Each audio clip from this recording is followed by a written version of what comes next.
FORA.tv. The world is thinking.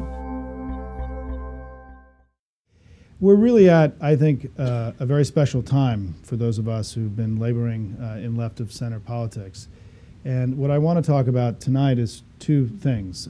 Some big changes that are going on in politics that we think are making the politics of the 21st century different from the 20th. And then also just some quick observations about where we are today in this election.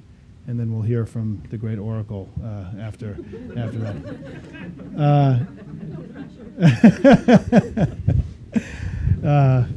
So first, what we discuss is that there are really four big changes going on in the life of the country that's making the emerging politics of the 21st century different from the 20th. And they are, and I'll do this quickly, one, the emergence of a new governing agenda that's very different from many of the challenges that we faced in the 20th century, whether it's things like climate change or how do we ensure broad-based prosperity in a more globalized world, or how do we move to a more low-carbon or post-carbon economy. I mean, all these things that we're facing together are daunting and big challenges and are very 21st century in nature. Second is the way that media and technology is changing, is certainly changing politics. When I graduated college in 1985, 90% of anybody who was watching a television in the United States was watching live broadcast television.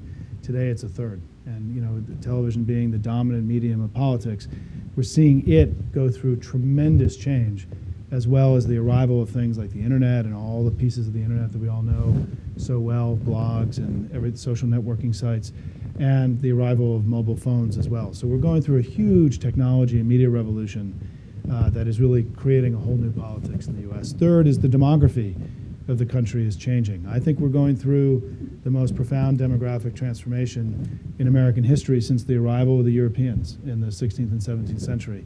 That may sound grandiose, but if you think about it, when I was born, the country was 88.5% white and 11% African American. Today, we're 66% white and 33% minority, and we are on track to be a majority minority country by 2050, and we're on track to be a majority minority party probably by 2012, 2013, 2014, very soon.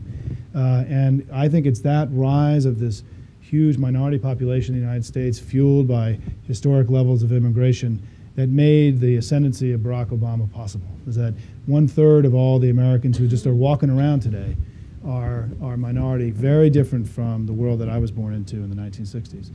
And then finally, we are seeing the beginning of a new era of politics. When I was a freshman in college in 1981, it was Ronald Reagan's first year in office, and really from that day forward to the fall elections in 2006, the great driving energy in American life and American politics was the rise of the conservatives and the Republicans, the decline of the progressives and the Democrats who had been in power for so long in the United States. And thankfully, that era of conservative ascendancy has come to an end. And that we are, clapping, by the way, is okay on that.